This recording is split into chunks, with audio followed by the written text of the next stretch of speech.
Today we're kicking off a brand new series called The Way of Wisdom, learning how to live wisely, because wisdom isn't just information. Wisdom is information applied well. More wisdom? Yes, please.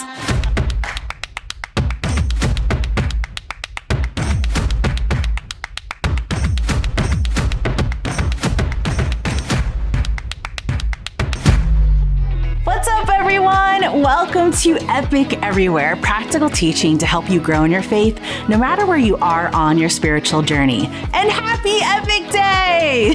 Whether somebody invited you today, or you found us through a search, or scrolling through social, I'm so glad that you made it. My name is Emily, and I'm the pastor for Epic Online. And today is a pretty special day. You know, Epic Day is a special day for us, a day when everyone who's a part of our church, whether it's at our physical locations or here online, we get together on the same day, and we make it extra fun by inviting a whole bunch of people to join us as well. So welcome. Today is also the day where we get to release our official 2024 Epic t-shirt. Now, t-shirts are a big deal around here, so once a year we hook up everyone who's a part of Epic Day with a free tee. You guys want to see what they're like? Okay, here we go. Drum roll, please. Bam! They say every person in the city on them because that's exactly what our name Epic stands for. So how exactly do you get one of these? Well, go ahead and pull your phone out if you don't have it out already, because it's time to text in. Every time we get together for church, we invite everyone to text in, but especially on Epic Day. To text in, you can go ahead and scan the QR code, or you can text here to the number on the screen, 215-999-8575. And then when you text in, you'll get access to our hub. On the hub, you can share a prayer request. You know, we'd love to be praying with you about whatever might be going on in your life right now. You can see there's also information on giving if you'd like to give to support the church. And you'll see a button at the top where you can click and get your free Epic tee. So make sure you click on that and let us know your information so we can get that shirt in your hands. And when you get it, it's really a tradition to go ahead and grab a selfie, post it on social, and tag us in it. We can't wait to see you in your tee. A few tips: if you have multiple people in your house, each person needs to text in to get their tee. So for instance, my husband, he's got to text in himself to get his tee. And this is only available to anyone who texts in before Sunday, February 11th. So don't delay, don't put it off. Go ahead and do that right now so you can get your tee and rep Epic in your city. You'll also notice on the hub, we've got a surprise. We're also doing an exclusive every person in the city merch drop. So you get your free t-shirt today, but we also have an alternate color t-shirt and 2 hoodies for sale this month only. I'm rocking the tan hoodie. It is so comfortable. You'll probably see me in this again next week. So check out the extra merch and get them before they're gone. And the cool thing is that all these proceeds go towards For Philly, which is the community outreach arm of our church. So you get a t-shirt or a hoodie or all of them, and you get to support our For Philly efforts in and around the city. That's a win-win. Speaking of being For Philly and wins, I've got another special update for you. I'm excited to announce that this year, we're once again hosting Philadelphia's largest Easter egg hunt. The Philly Egg Hunt is back. Hey, we had to put it on hold because of COVID, but we're bringing it back so that we can serve the families of our city in a really fun and memorable way. We're also expanding and expecting thousands of people to attend the egg hunt. It's an amazing experience with face painting, a petting zoo, balloon animals, pictures with the Easter Bunny, and I think something like 50,000 eggs, all for free and all for our community. So for all of you in the Philly area, volunteer signups are now open for you, your coworker, your gym buddies, anybody that you know. Go ahead and get together and serve our community. You'll see the link for that up on the hub or our website, epic.church. So thanks to everybody who gives financially to support our church. You know, we love our city and every person in it. That's why we host events like this free of charge, like the Philly Egg Hunt, to show people that we care. So thanks for being part of giving to our church. Thanks for being part of a generous church so we can really make a difference in people's lives. And hey, last year, you guys were so busy making a huge difference in the lives of so many others. So go ahead and check this out. Let's get a glimpse into our 2023 year in review. Our city is home to more than 1.5 million people. And as diverse as we all are, the truth is that we're not all that different. We're all looking for hope. We all want our lives to have meaning and purpose. We all need human connection and community. We're all searching for peace in a world that feels anxiety. Hope, meaning, community, peace. All of us long for these things, but many struggle to find them. More and more people deal with the pain of life by trying to escape, which has led to an epidemic of addiction, loneliness, and filling our lives with anything to distract from the emptiness we feel. This is all evidence of the fact that people are searching. But the deepest needs of any human can only be met in a relationship with the God who created them. And that's why the church, and specifically a church like ours, is more important than ever. See, we want Epic to be something different. There are lots of churches for church people, but there aren't a lot of churches for everyone.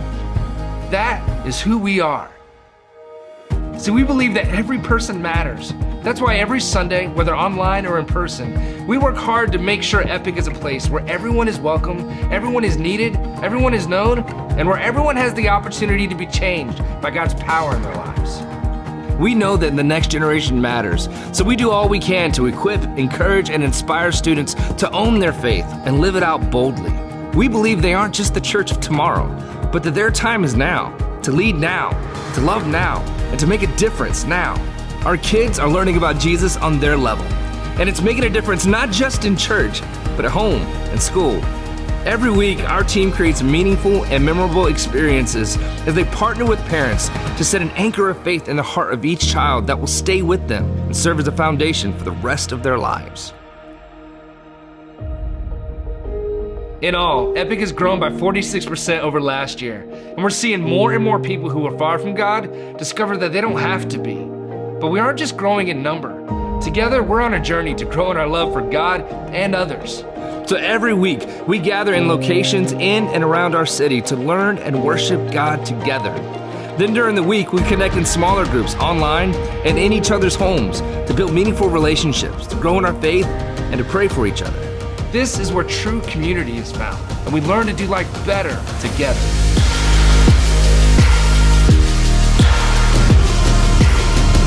We believe the most appropriate response to the extravagant love of God is to love others extravagantly.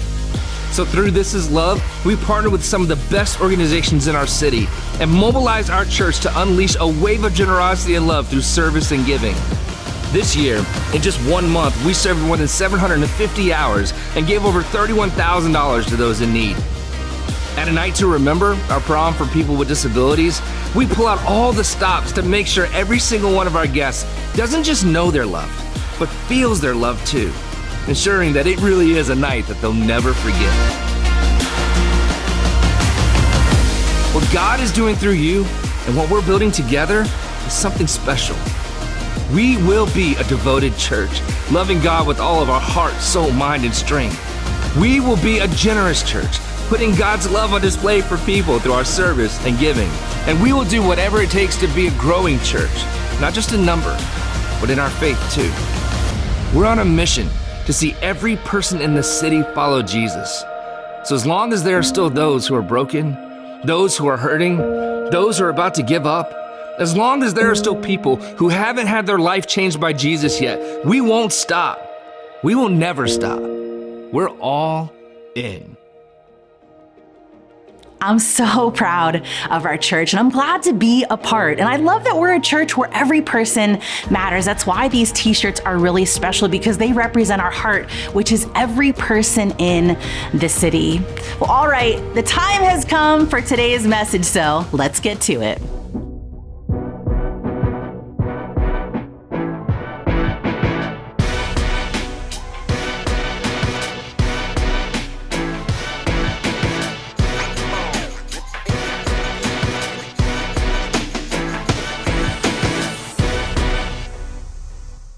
Well, hey everybody, my name's Kent. I'm lead pastor here at Epic, and I'm so glad that you're doing church with us today, especially if it's your first time with us. Now, there's a few things going on today, a couple things in particular I want to tell you about. The first one is this. It is Epic Day, which essentially is our own holiday.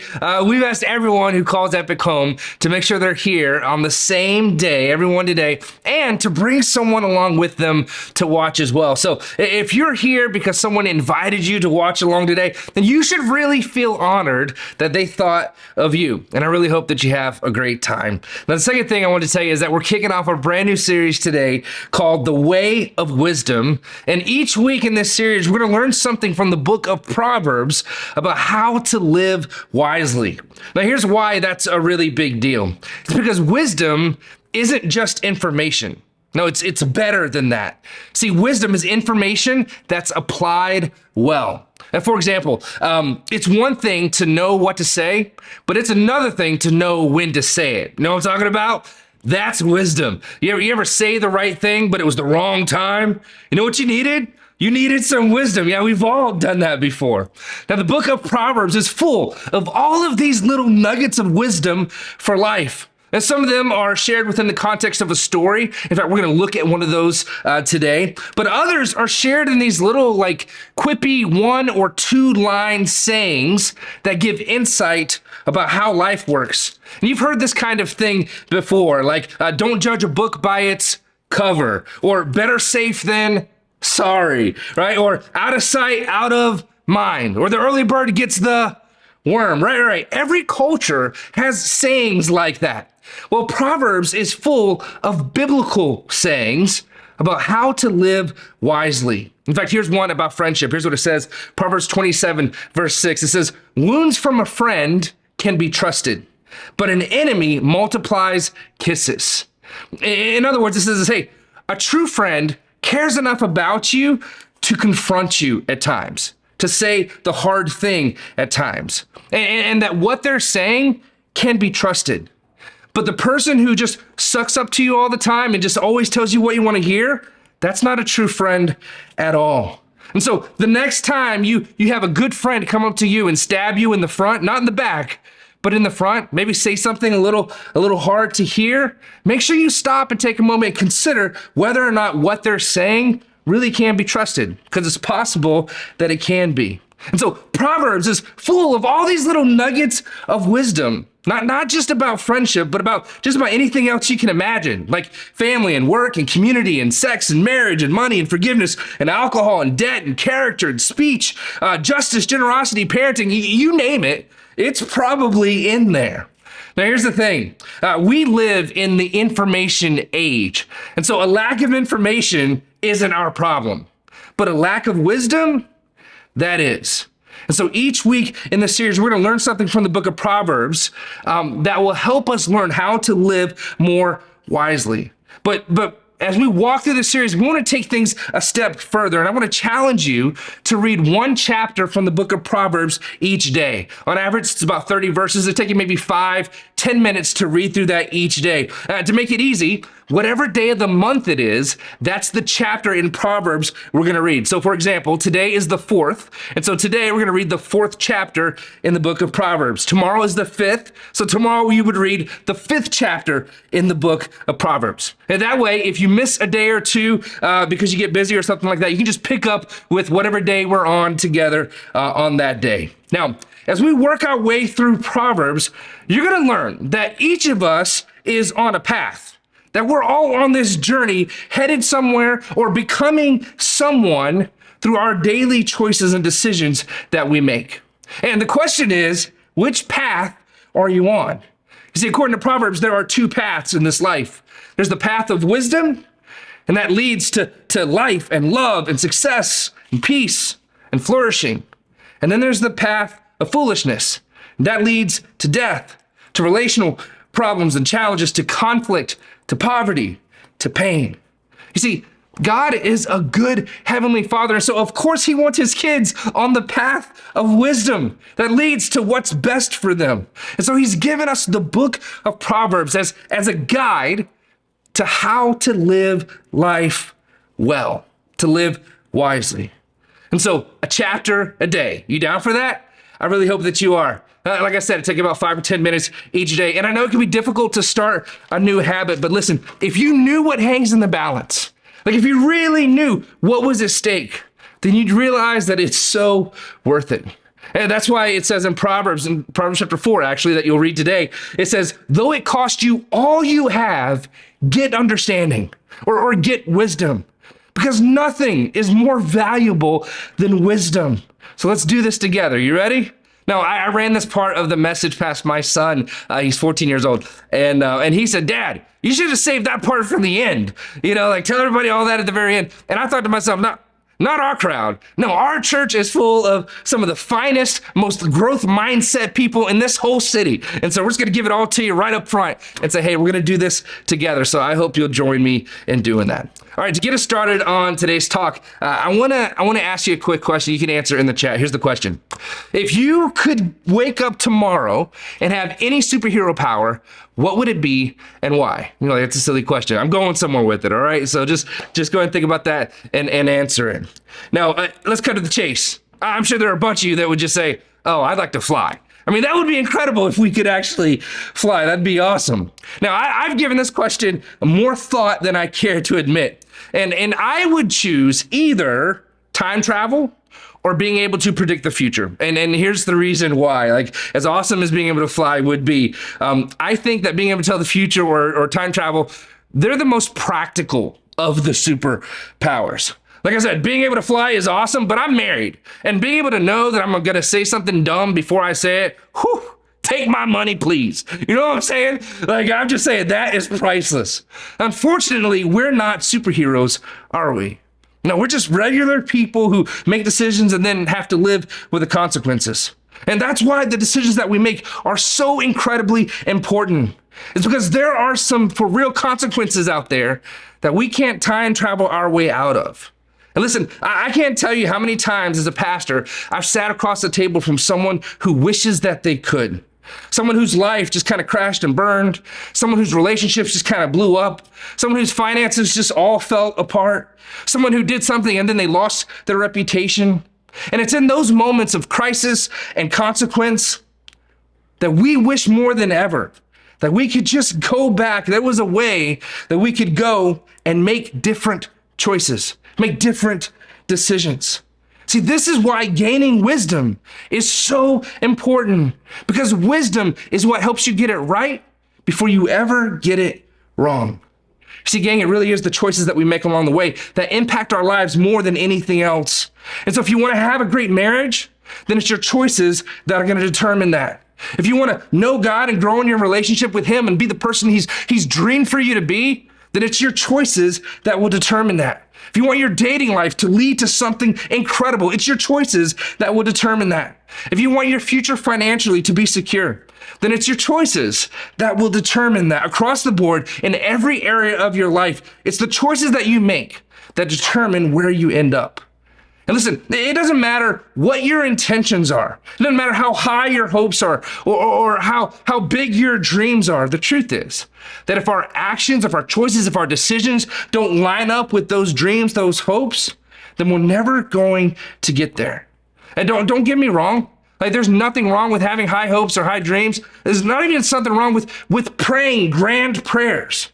But having high hopes and big dreams and praying grand prayers, they don't work if your choices you make don't line up with those things. You can't pray grand prayers and then turn around and make low decisions, right? So if you got high hopes for your marriage, then make the decisions that will lead there. You've got high hopes for your future, then make the decisions that will lead there. Now, I wish every single one of you could be a pastor just for like a week or two. And here's the reason why. It's because I feel like my job gives me a front row seat to the story of people's lives. Like, you get to be there for all the best moments, like graduations and weddings and the birth of a child. But then you also get to be there in some of life's hardest moments. And some of those hard moments are unavoidable, like the death of a friend or a loved one. That's just part of life. But then there are some hard moments that honestly, we kind of bring on ourselves, you know? It's like, man, I'm really sad and sorry that you lost your job, but Going online every day at lunch and posting about how much you hate it probably wasn't a good move. I'm just saying, right? You kind of had that coming. What did you think was going to happen, right? Now listen, I know that's a silly example, but if you were in my shoes, one of the things that you would start to notice is that oftentimes there's this huge disconnect between our hopes and dreams and then the decisions or the choices that we make in our life. Now, that said, the biggest reason why I know that we should talk about this isn't because I've seen it in everyone else. It's because I've seen it in my own life. That all too often, it can be easy to have high hopes and great dreams and then turn around and make poor decisions.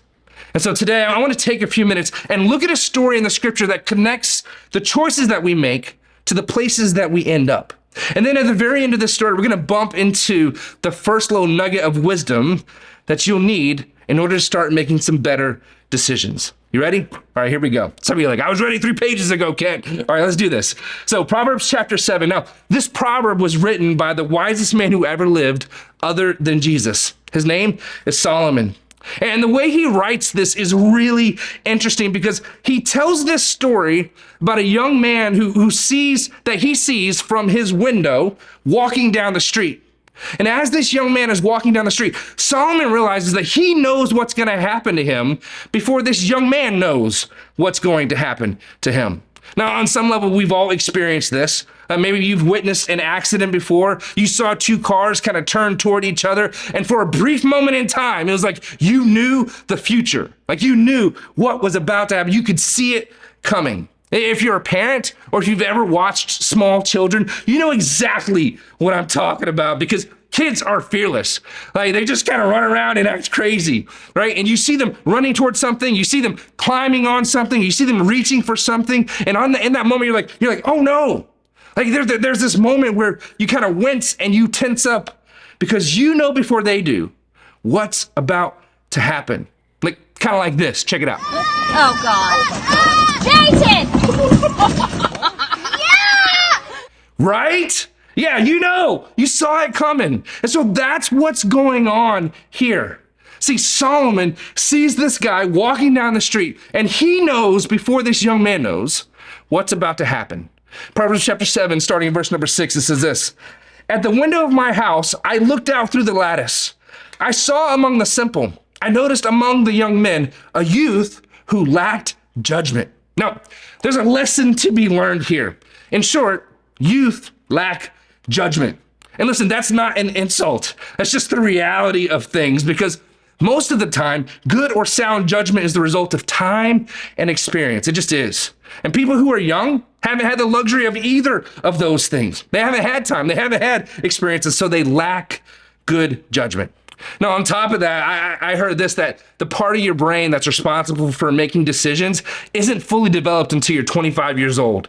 Did you know that? Can you believe it? Some of you are like, I can totally believe that. That explains so much about my early 20s. Now, listen, if you made some poor decisions in your early 20s, don't feel bad. It's okay. Like it's not your fault. Your brain was broke. Just be like, my brain was broke. That's the reason why that happened. No, I'm just playing. Anyways, what we can learn from this is this, that regardless of your age, I think it's important that we have some people in our life that are a little further down the road than we are.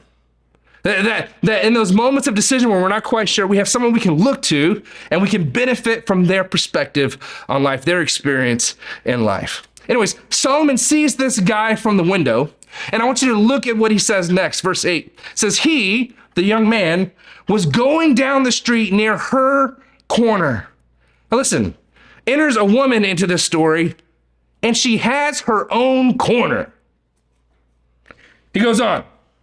Walking along in the direction of her house at twilight, as the day was fading, as the dark of night set in. Now listen, you don't have to be a Bible scholar to anticipate what direction this story might be headed. Like you don't even have to have read the next few verses. You could probably just guess what's going to happen. I mean, think about it. Here's a young man who lacks judgment, walking at night to a woman's house who has her own corner. Come on, people. Like, this is not a good situation. Let me put it this way. He wasn't going there to buy cookies. You know what I'm saying? Well, as he makes his way to her house, I'm sure there was a soundtrack playing in his mind. And depending on your age, it was probably something like this. That tonight's gonna be a good night. Or this. You my little boo thing, so I'll give a hoot what you do. Say, girl, I know you a little too tame. I'll be shooting that shot like 2K, girl, I know. Tell him I'm next. Tell him you find a little something too fresh, I know. Tell him I'm next. Tell him you find a little something too fresh, I know. Right?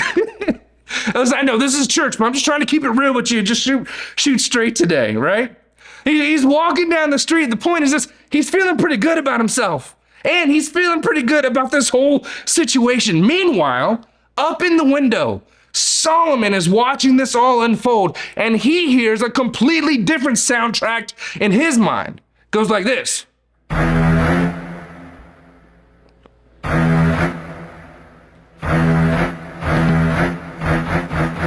Right? It's Jaws. Are you serious? Yeah, I am. It's Jaws because he knows that this isn't a good situation.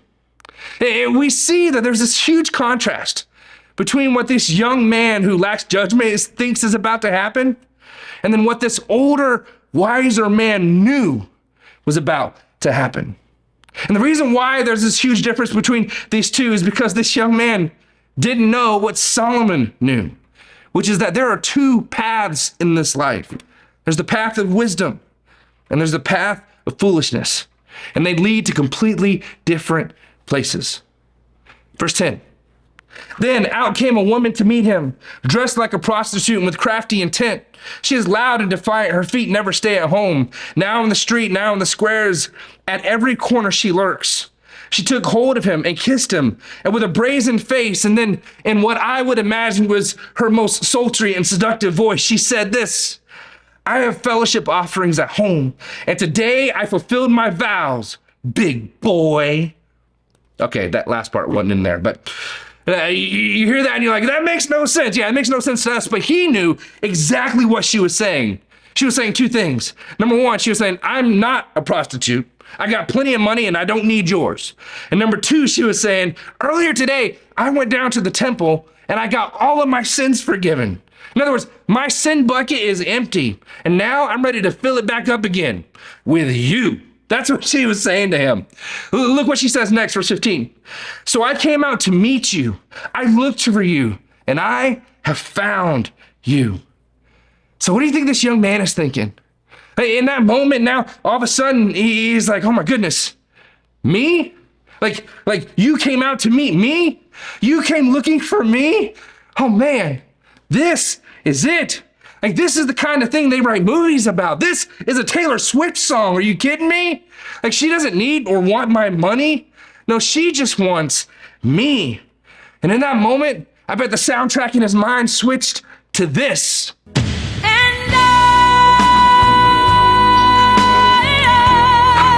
will always love you. I will always love you.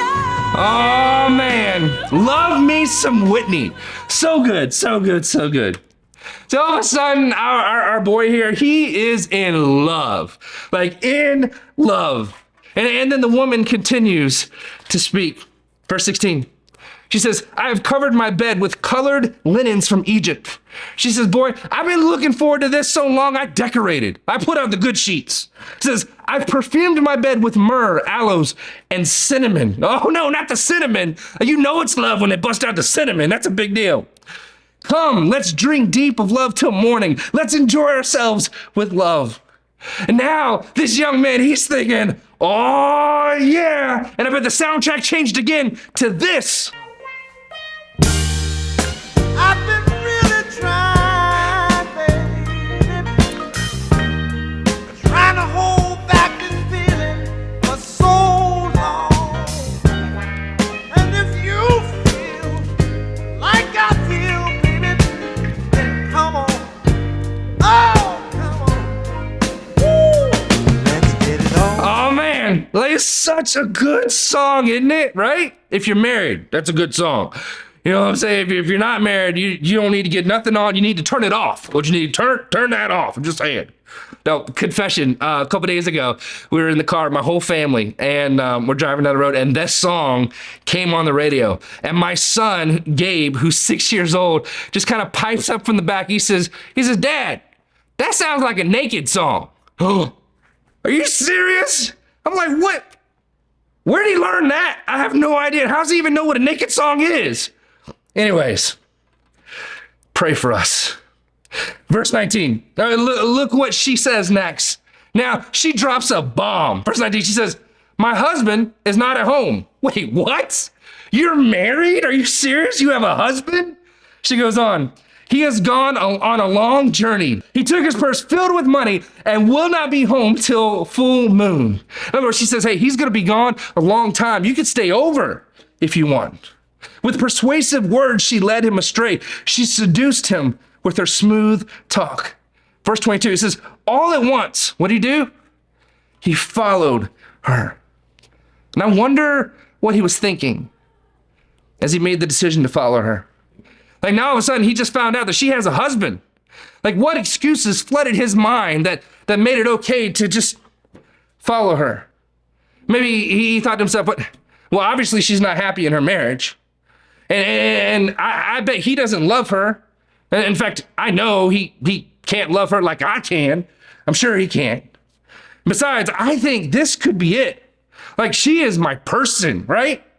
Like we have so much in common. Cinnamon, I love cinnamon. Are you serious? I've never felt this way about anyone ever before. Like this is love. It just feels right. We're meant to be together. In fact, this could be the beginning of something really special. But the older, wiser man telling this story, looking down from the window at this young man go down this road, look what he said. He says, all at once he followed her, like an ox going to the slaughter, like a deer stepping into a noose till an arrow pierces his liver, like a bird darting into a snare, little knowing it will cost him his life. Now you read that, if you're like me, you're like, really, Solomon? Like, aren't you being a little bit dramatic there? I mean, like, I know this isn't good, but like an arrow piercing his liver? Are you serious? That's a little much. Listen, if you don't get anything else, I want you to get this one thing. Here's what I want you to see. The young man thinks that this is just a date, but Solomon says it will cost him his life. And one of them is the wisest man who ever lived other than Jesus. This young man, he thought this was a love story. That's how he saw it. But Solomon sees it as a tragedy. And one of them is the wisest man who ever lived other than Jesus. And this young man thought that this was maybe just a one-time thing. Just have some fun. But Solomon saw it as a path that could affect the rest of his life. And one of them is the wisest man who ever lived other than Jesus. Come on. Like what kind of crazy stories have you told yourself so that you can just do whatever it is that you really want to do in the first place and not feel bad about it? Because that's what we do, isn't it? I know I do. There's some of you have heard me tell this story before, but it's a good one, so hang in there. And one time I was sitting at Panera and I was working on a message like this one. And right before they closed, one of the employees came around with a tray of cookies. And she was giving cookies to everybody who was still there. And so she walked up to me and she says, "Do you want a cookie?" Now, at the time, my wife, Tiffany, had me on this diet that didn't include cookies, whatever that's about, right? So I knew that I should not take one of those cookies, right? But all of a sudden, as I was about to say, oh, no, thank you, I had this thought ran into my head. Wait a minute. This young lady came all the way over here just to do something nice for me and offer me a cookie.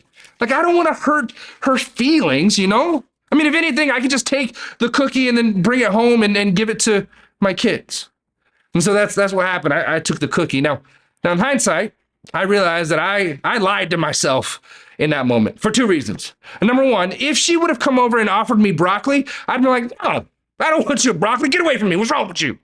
I look like someone who wants broccoli? No, I do not want your broccoli," right? And I wouldn't have cared about her feelings. Number two, I know I lied because that cookie didn't even make it home. Like, now one of my children ate that cookie or saw a bit of that cookie. I ate that cookie up in the car. And all in the name of I didn't want to hurt her feelings. I don't know, maybe your issue isn't cookies. Maybe for you, it's making poor relational decisions. And you told yourself, you know what? This time's going to be different. This time, I'm going to wait to date until I find a man whose heart has been changed by Jesus. But now some time has passed, and you're like, if he could just maybe spell Jesus, I'd be okay with that. If he just, let me help you, Jay? And you've settled along the way. Or maybe for you, it's not making poor relational choices, but it's poor financial decisions. And you told yourself, you know what, that's it. I'm not going to get in any more debt. But then you keep putting stuff on that credit card because you like to get the points. You know what I'm saying? It's like, no, I need to get those points. Meanwhile, you're going deeper and deeper into debt and you're upside down financially. Or maybe for you, it's something like alcohol or some other addiction. Maybe you've had issues in the past, but the girls want to go out and it's like, hey, we're just going to have a good time. Just have a few drinks. And next thing you know, one thing leads to another and you forfeit your sobriety. Like, how is this kind of stuff even happen? How is this kind of stuff even possible? The reason why we can have such high hopes and then turn around and make such poor decisions is because we lie to ourselves. Listen, you and I, we're experts at selling ourselves on something that we just want to do. I want you to look how Solomon goes on, what Solomon goes on to say in the next few verses. It's like he pulls out of the story and then he starts speaking to you and to me, to the readers. Verse 24. He says, now then, my sons, listen to me. Pay attention to what I say. And when the wisest man who ever lived says, pay attention to what I say, you listen, you pay attention. He says, do not let your heart turn to her ways or stray into her paths. Many are the victims that she has brought down. Her slain are a mighty throng. Solomon wraps up this story in dramatic fashion. And he says to his readers, he says, listen, don't get so wrapped up in the details of the story that you don't see yourselves in it. Because I promise you, you're there. He says, don't be so quick to say, I would never do something like that. Yes, you would. Maybe not this exact thing, but you would do your version of this exact thing. People fall for this all the time. I fall for this all the time. And did you catch what Solomon went on to say the problem was? He says, don't let your heart, your emotions, your feelings turn to her ways. Don't let your heart stray or wander down her path. You see, this young man, he thought this may be just a one-time thing, but Solomon knew that it was bigger than that it was a path, that it was the beginning of a journey that would lead him and take him to a place that he does not want to go. He goes on, he says, like the reason why that we make choices that aren't good for us is because of our heart. See, Solomon knew something about our hearts and our emotions that we need to know about ourselves. And that is that there's something wrong with us. The prophet Jeremiah said it this way, Jeremiah chapter 17, verse 9. He says, the heart is deceitful above all things and beyond cure. Who can understand it? He says, listen, the heart is deceitful above all things. Listen, that's true for everyone. That's true for you. It's true for me. It's true for your mama. It's true for your grandmama. You're like, not my grandmama. No, your sweet little old grandma was born with a deceitful heart. He says your emotions will lie to you. And the two, he says, it's beyond cure. Like it won't change. Like this condition is terminal. And then he says, who can understand it? In other words, he says, your heart will deceive you into doing some things that you'll look back on and think, what was I thinking? Your heart will deceive you into doing some things, into buying some things that you'll look back on and say, what was I thinking? Into doing some things in relationships that you'll look back on and say, what was I thinking? They didn't deserve that. And so here it is. The first thing that we're learning here in this series is this, that your heart will lie to you. It just will. Everyone's heart does that. And so everyone who's out there saying, oh man, just follow your heart. Listen, you gotta be careful. You can follow your heart off a cliff. It'll take you places you don't want to go. And so what do we do? What do we do? Knowing that, what do we do? Whenever you begin to sense yourself trying to convince yourself to do something, just take a moment to stop and ask yourself this question. Am I telling myself the truth? Like right now in this moment, am I telling myself the truth? Why am I doing this really? Like, what's the real reason? Am I telling myself the truth? Am I being completely honest with myself in this moment? Like the real reason I'm doing this is because I want other people to think something about me. Or the real reason I'm doing this is because I'm lonely, or feel ugly, or feel left out, or I'm trying to prove something to somebody. Or the real reason I'm doing this is that I'm selfish, or I'm being jealous, I'm being angry, or I'm addicted. And gang, I'm telling you, the moment that you begin to start telling yourself the truth is the moment that all of a sudden those lies begin to lose their power over you. And then maybe, just maybe, we can begin to experience the promise of the scripture in John chapter 8, verse 32, where it says this, then you will know the truth, and the truth will set you free.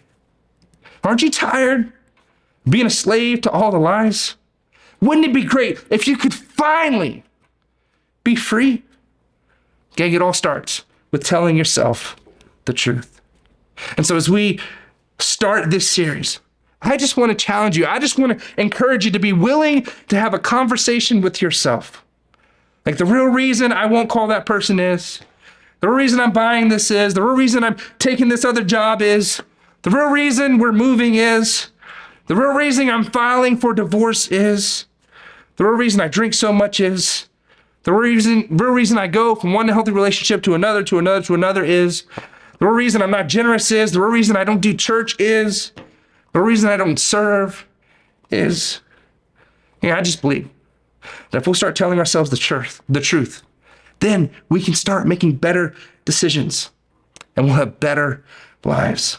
Listen, don't be a slave to the lies. Learn to stop and ask the question, am I telling myself the truth? If you do, you'll be free. Let me pray for us. God, thank you so much that you meet us right where we are, and that you've given us your word as a source of wisdom for our lives about how to live life wisely. And so, Father, over these next few weeks, I pray that you would help us to just do the next right thing, to put one step in front of the other, and keep following you with our whole hearts. Help us to live wisely, to learn how to live wisely. And as we continue to pray, I believe that there are some of you who you're not a follower of Jesus yet, but you'd like to be. Like this is new news that you could have your sin forgiven. There's a God who's interested in you and who knows you and who loves you and wants to lead and guide and direct your life. This is a new thing to you. And you'd love to have that kind of relationship with God. Well, if that's the case, I want to lead you in a prayer, asking him to be the forgiver of your sin and leader of your life. It'll change everything. So join me in praying. So Jesus, I ask you to be the forgiver of my sin. God, be the leader of my life. Lord, help me to follow you fully. God, I thank you that in you I find the path of wisdom and not the path of foolishness. God, help me to follow you and find life in your name. In Jesus' name, amen. Well, hey, if you prayed that prayer, I want to, first of all, congratulate you. That's awesome. Big deal. Number two, I want to ask you to let us know that you did that. You can do that on the hub. There's a button that says follow Jesus. Check that box and we'll be able to follow up, give you some information, congratulate you, celebrate with you that you made that decision, but also give you some info to help you take some next steps. That's a really big deal. So make sure you do that. Well, hey guys, I love you. This is going to be a great series. Make sure you hang in there. All 4 parts of this series. You'll be glad that you did. Love you guys. Thanks, Kent. Such a great message, and it's been such a great day. You know, every time you're with us, we want you to leave feeling challenged and encouraged and really feeling like this is making a difference in your life. So I hope that's what you experienced with us today.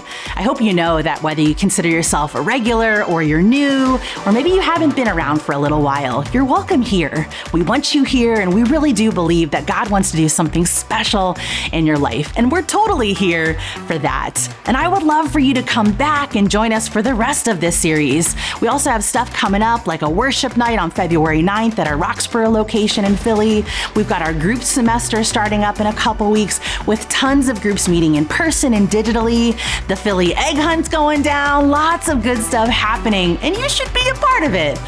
Well, hey, thanks so much for hanging out with us for Epic Day. I can't wait to see you right back here next week.